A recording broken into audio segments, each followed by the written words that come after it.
جو ہے یہ اس کا ذرا کل وضاحت کر دیں گے. اب آپ دیکھ رہے ہو کتنے خوش ہو گئے وہ ابو انشا قاری خلویمان جاوید صاحب. کل سے یہ پتہ نہیں کچھ آپ عملیات بھی جانتے ہیں کچھ، کیونکہ آپ نے کہا تھا یہ سوال مجھے. میرا ان سے کوئی رابطہ نہیں. ٹھیک ہے، صحیح ہے.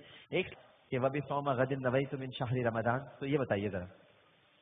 پہلی بات تو یہ ہے ڈاکٹر صاحب کہ قرآن و سنت میں اس دعا کا ہمیں کوئی پروف نہیں ملتا.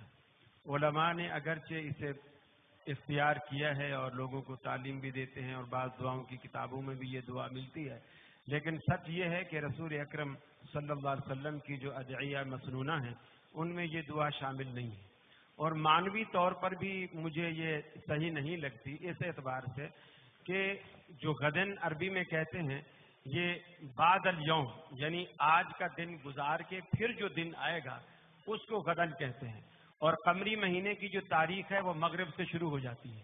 یعنی اب کل جو مغرب تھی آج کا دن اس مغرب سے شروع ہے. تو یہ ممکن ہے کہ یہ مغرب کے وقت ہی کہا ہو کہ یہ دعا کر لیں کل کے روزے. وہ تو اس وقت جب صبح سحری کھاتے ہیں، پھینی کھاتے ہیں، تو جب ہی یہ نیت کرتے ہیں. اب یہ کل کے روزے کی نیت کر رہے ہیں، آج کا پتہ نہیں کیا. یہ بالکل ویسی بات ہے جیسے دکاندار اکثر لکھ دیتے ہیں آج نقد کل ادھار. اب وہ بیوقوف آدمی سمجھتا ہے چلو کل ہی آئیں گے لینے کے لیے، کل آتے ہیں تو پھر یہی لکھا ہوتا ہے آج نقد کل ادھار. تو یہ یعنی آج کا روزہ تو گنوایا ہی جا رہا ہے بغیر نیت کی. تو اصل نیت یہ ہے کہ آپ نے ایک تہیہ کر لیا کہ میں نے رمضان کے روزے رکھنے ہیں، اور صبح جب آپ اٹھتے ہیں پراٹھا کھانے بیٹھتے ہیں، پھینی کھانے بیٹھتے ہیں، تو اسی ارادے سے کہ میں روزہ رکھ رہا ہوں، یہی نیت ہے. چلیے آج ایک اور مسئلہ بھی پھر حل کریں آپ. جی آپ ہی سے پوچھوں گا. پھر اس کے ساتھ جو ہے وہ نماز کے لیے بھی خاص طور پر نیت کرتا ہوں میں 2 رکعت نماز فرض واسطے اللہ تعالیٰ کے، منہ میرا کعبہ شریف کی طرف، پیچھے امام کے. یہ بھی صحیح ہے، کرنی چاہیے؟ یہ بھی غلط ہے، اس لیے کہ اب آپ دیکھیں ساری کی ساری نماز ہماری عربی میں ہے جی، اور یہ نیت بھی اگر رسول اللہ صلی اللہ علیہ وسلم کی تعلیم کردہ ہوتی تو پشاور میں پشتو میں ہے، ملتان میں سرائکی میں ہے، لاہور میں پنجابی میں ہے، کراچی میں اردو میں ہے. تو یہ تو خود ساختہ مسلک ہوا.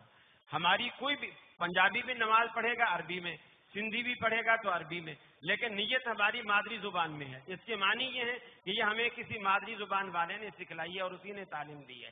اور دوسری بات یہ کہ حدیث میں آتا ہے انما الاعمال بالنیات، کہ نیت کا تمام اعمال کا دار و مدار نیتوں پر ہے، نماز کا دار و مدار نہیں، ہر عمل کا دار و مدار.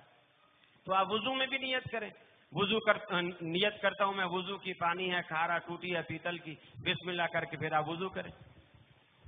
پھر کیا کیا ویسے بتاتے ہیں آگے بتائیں تو صحیح. پانی ہے کھارا، ٹوٹی ہے پیتل کی، بسم اللہ، پھر آپ وضو شروع کریں. تو اسی طرح نماز میں بھی پھر پوری نیت کریں. اوپر ہے پنکھا، نیچے ہے چٹائی، اوپر آسمان نیچے زمین، پھر آپ اس کے بعد نماز شروع کریں.